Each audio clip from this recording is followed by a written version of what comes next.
Ako po si Police Colonel Eduardo Paderona Sierto, isang pulis na nagserbisyo ng mahaba at tapat para tulungan ng masawata ang illegal na droga sa ating bansa.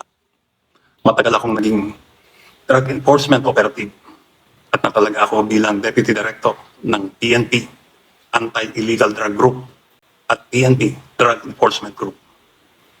Ako din po ang parehong Police Colonel Asierto na matagal nang ipinapahanap at pinapapatay ni Pangulong Duterte sa militar at sa kapwa ko pulis dahil lamang sa inimbestigahan ko ang ilang taong malalapit pala sa kanya at kay Senator Bongo.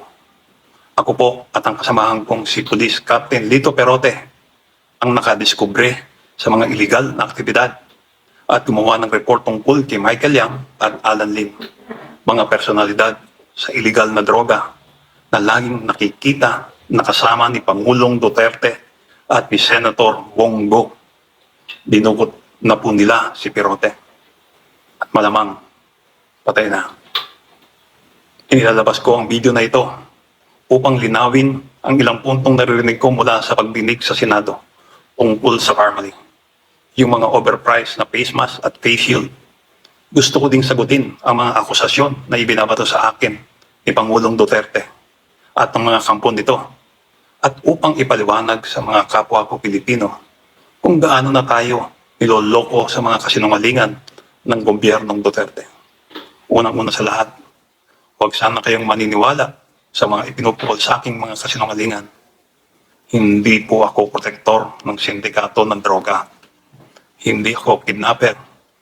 Wala akong dinukot at pinaransom ng mga drug personalities, lalo na ng mga Chinese. Hindi ako involved sa pagdukot at pagpatay sa Koreanong si G.E.Q. Hindi ako ang direct commander or supervisor ni Superintendent Dumlao at SPO3 Santa Isabel. Hindi ko sila tauhan. Hindi ako nag-smuggle ng AK-47 at lalong hindi ako nagbigay ng mga baril sa NPA. Hindi ko ginagawang search warrant operation sa Domoy Shabu Laboratory.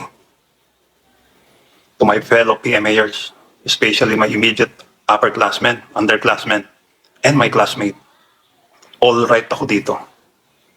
Mr. Duterte, may drama pa kayo? At bakit defensive kayo? Tropa ko, ang SOU3 EDSOT, ang aplikante at deponent ng search warrant. Gabi ng December 29, 2004, alam mo na, Pangulong Duterte, na may search warrant na kami. Ang utos mo nga ay sunugin ang Shabu Laboratory, pero hindi ako pumayag. Huwag mong itatanggi ito. Kasi nagpasabi kami sa iyo bago namin sinagawa yung raid.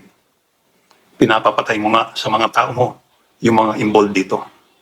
Itanong mo kay Las Cañas. Actually, nalulungkot ako. Kasi lumapit naman ako sa Senado noon upang ilantad ang aking intelligence report. Sayang at hindi na ilantad ang report ko noon. At ako pa ang lumabas na protektor ng droga sa report ng Senate Blue Ribbon. Matatandaan na ibinigay ko din ang aking report dati kina Chief PNP, Senator General Bato de la Rosa, IDEA Chief Aaron Aquino, at pati kay General Oscar Albayalde. Pero deadma, wala silang ginawa. Binigyan ko din direkta ng kopya ng aking report ang isang grupo ng senior Malacanang officials. Ang tanong, bakit hindi inaksyonan ang aking report? Bakit imbis na imbestigahan ang ating mga sinasabi, ako ang idiniin ninyo? Inutos pa ni Duterte na patayin ako. Kung hindi tinago ang report ko kay Michael Yang at Alan Lim, hindi nangyari ang korupsyon ng Parmali. Walang nanakaw na pera ng bayan. Hindi nalagay sa panganib ang buhay ng mga healthcare workers natin dahil sa delayed, substandard, o expired na face mask at face shield. Baka hindi sana maraming namatay na Pilipino. Napakaswerte nila Michael Yang at Alan Lim. Hindi nila kailangang idepensa ang sarili nila kasi si Atty. Duterte at mga alipores niya ang abogado at tagapagtanggol nila. Wala po akong planong magtago o tumakas o hindi panindigan ang aking intelligence report. 3 beses po akong umattend sa Senate Blue Ribbon hearing. Noong una, May catheter pa ako noon. Yung pangalawa, late afternoon o sa gabi yun, sa loob ng opisina ni Senator Gordon sa Blue Ribbon, kasama ang aking abogado na si Atty. Rafael Calinisan. Ibinigay ko kay Senator Gordon ang report tungkol kay Michael Yang at Alan Lim. May mga stenographer doon at napakaraming abogado at staff ni Senator Gordon. May hearing na nangyari doon. Nag-oath ako doon. May minutes pa yung hearing na yun. Yung pangatlo, scheduled Blue Ribbon hearing na last kong natinan noon. Subalit hindi na ako tinanong ni Senator Gordon sa hearing na yon tungkol sa aking report. Sa mga sumunod na hearing, hindi na po ako naka-attend dahil ipinapapatay na ako at ang balak is ambusin ako after ng hearing sa Senado. Nakikiusap po ako kay Senator Gordon at sa Blue Ribbon Committee na isa publiko ang aking intelligence report tungkol kay Michael Yang at Alan Lim. Pati yung mga picture na ibinigay ko sa inyo, isa publiko nyo na din po.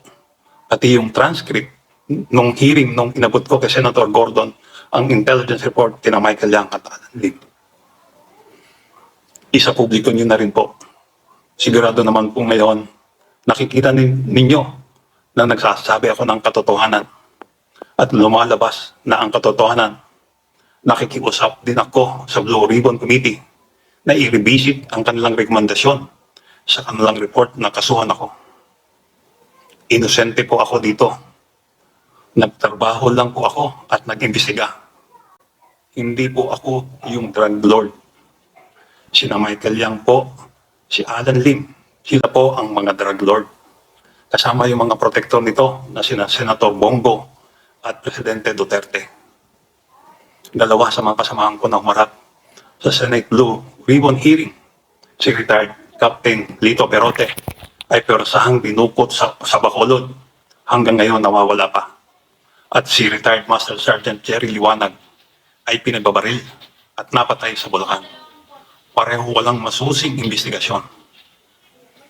Nakikusap din po sana ako sa Senado na imbestigahan kung bakit hindi inilabas at inaksyonan ang aking report ni General Bato, Aquino at Albayalde. Bakit hindi inaksyonan ng palasyo ang report ko? Tuloy po ang paghahanap sa akin para patayin upang itago ang katotohanan. Maaaring mapatay nila ako, pero ang katotohanan ay hinding-hindi mapapatay o maitatago. Nakikiusap po ako sa taong bayan, magising at mamulat na po tayo sa mga kasinungalingan at korupsyon ng gobyernong Duterte. Come again, sir?